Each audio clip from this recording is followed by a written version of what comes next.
Hello and a very good afternoon to all of those who are joining us live on the Facebook page of News9.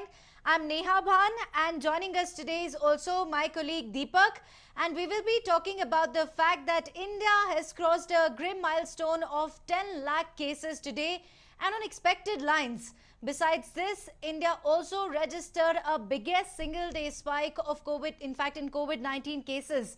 34,956 fresh COVID-19 cases and 687 deaths have been reported in just a span of 24 hours across the country. Total COVID-19 cases, of course, there now of India stand at 10,03,832, while 3,42,473 active cases have been reported. 6,35,757 people have recovered and have been discharged. That's something that comes as a breather. But, there are a total of 10 states and cities that contribute the most in India's COVID-19 tally. My colleague Deepak, who's here with me, will give us will give us a breakdown of COVID-19 situation in these states and cities. Go right ahead, Deepak. Right, Neha, India crossing a grim milestone is certainly alarming, and 3 of the 5 worst hit cities in terms of total number of active cases are in Maharashtra. A fact that highlights that the overwhelming numbers emerging from the spread of the virus in the western India state. And if I have to give you the numbers, Thane has close to 34,721 active cases out of the total 62,360 cases that have been reported in the city, which is close to 51.5%. And on the other hand, Hyderabad, which has reported close to 29,111 cases, has 98.9% of the cases still in the active zone, which is close to 28,783 cases are active. And if I have to move on to Pune, 44,202 cases have been reported so far, out of which 52.7% of them have remained active cases, which is close to 25,500 cases are still active in Pune. And if I have to move on to Mumbai, 96,434 cases have been reported so far, out of which 28,858 are active cases, which is close to 23.7%. Now looking at the national capital, 1,16,933 cases were reported in total in Delhi, and out of that 11,807, which is just 15.2%, and this is the only state in India which has reported or which currently has the lowest number of active cases, which and the credit goes to Delhi for the number of tests being carried out and also the recovery rate which the state has kept on the positive trajectory. So now that was about Delhi, and if we have to look at Bengaluru, close to 22,942 cases have been reported so far, and out of which 74% of the cases are still active, which is close to 12,049 cases in Bengaluru are still active. And Chennai, another metropolitan city which has reported close to 81,000 COVID-19 cases so far, has 19.3 cases which is active. That is close to 15,670 cases are currently active in Chennai. So Kolkata, on the other hand, has 10,905 cases, out of which only 4,304 are active cases, which is close to 39.2%.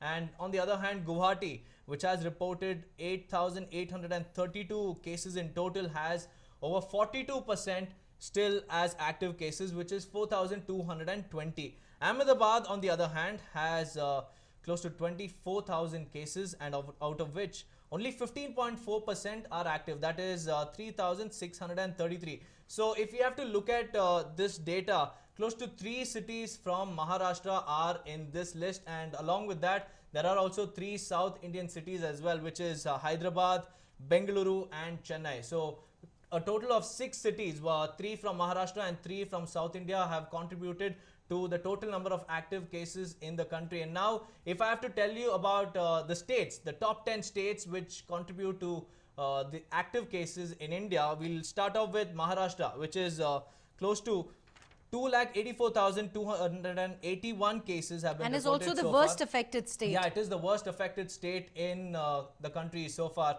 And out of the 2,84,281 cases, 1,14,947 are currently active. So even in Maharashtra as well, the testing has been ramped up, but still new cases and the spike which is being reported each day is also considerably higher than the previous days as well. So Maharashtra is also a very vulnerable state, and looking at the facts and figures, we can clearly see that the number of cases are still active and they are high in number.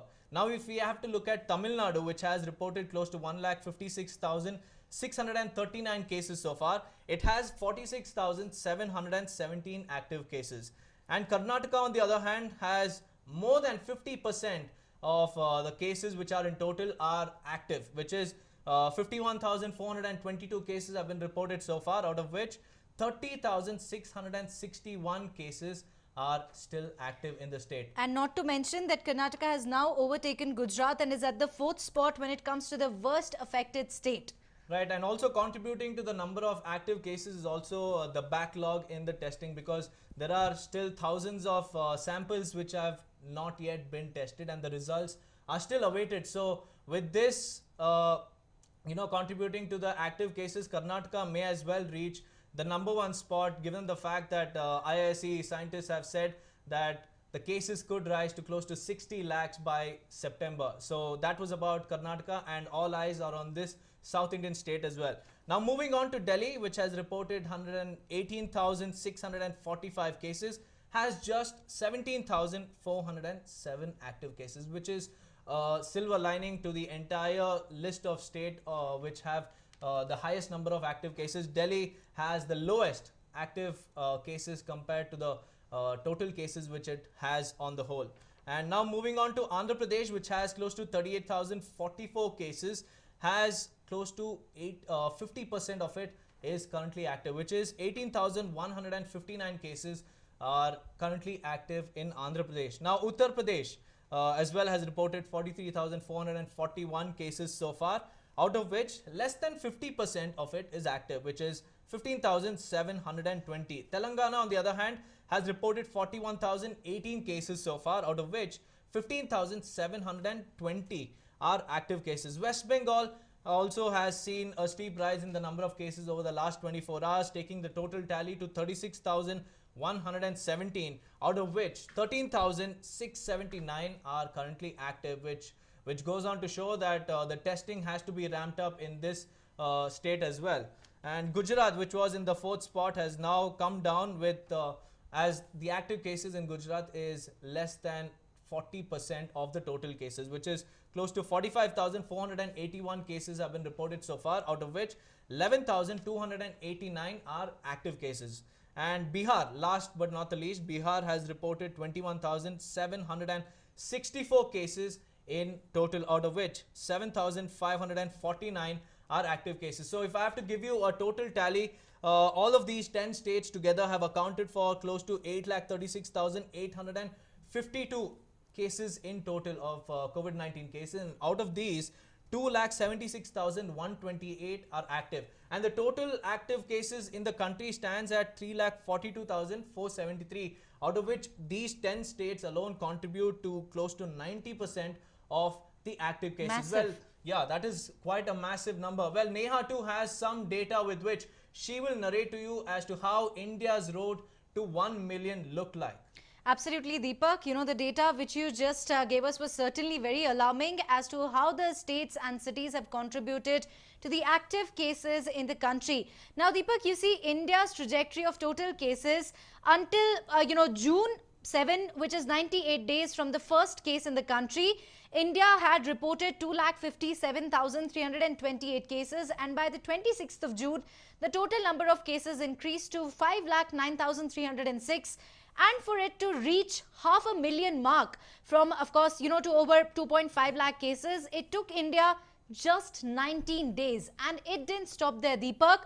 Over the next 12 days, India reported an additional of 2,58,940 cases, taking the tally to 7,68,246 on the 8th of July. And from there, to reach absolutely, Deepak, 1 million, India took only 8 days. So over a period of 8 days from July 8th, India reached the 1 million mark with an increase of 2,36,406 cases in just 8 days. taking the total tally to over 1 million on Thursday. So, Deepak, what do you think could be the reason behind the steep rise in cases? Well, Neha, if I have to talk about the number of cases, and they are rising because people are not following social distancing, nor are they giving or paying heed to the lockdown measures which the state governments have imposed in their respective states, taking into consideration the spike in the number of cases. So, if the people don't follow the lockdown measures and also follow the directives issued by the state, central, and the World Health Organization, the situation in India could get a lot more dangerous and could go out of control. So before we reach such a state, it is very important for people to follow all the safety precautions like wearing masks, and if they are outdoors, wear a pair of gloves, and also maintain a good social distance when you're talking to people outside your residence in outdoor locations. Absolutely, Deepak. Very well said by you. And do remember that several of the states have already now reimposed lockdown, be it Odisha, be it Uttar Pradesh, or be it Bihar, or be it Karnataka. Let's talk about our state. We also have a strict lockdown being implemented in Bengaluru rural as well as Bengaluru urban, given the fact that Bengaluru only constitutes about 50% of the active COVID-19 cases in Karnataka. The situation, ladies and gentlemen, is absolutely very alarming. Many of you might think that since the number of cases are rising, we request all of you to please take enough preventive measures. As my colleague Deepak has already said, to whenever you're stepping out, make sure that you're wearing masks, you're wearing gloves, and also maintaining social distance, taking enough preventive measures. As I keep on saying throughout, that this is the only weapon that we have in fight against the invisible enemy. And as I was saying, that many of you might take lightly the threat that COVID-19 poses, but believe me, there are people who are dying, and of course there is data that will back the fact. There are millions of people who have lost their lives, and many are still battling for theirs. Take care of yourself as well as your family members. Please do not step out. Step out only when it's absolutely very important. And I really hope the in fact data that Deepak and I presented was helpful to many of you. So if at all you like this video, do not forget to subscribe Newsline YouTube, like us on Newsline Instagram, Facebook, as well as Twitter. Thank you very much for watching. Thank you, guys. Take care of yourself.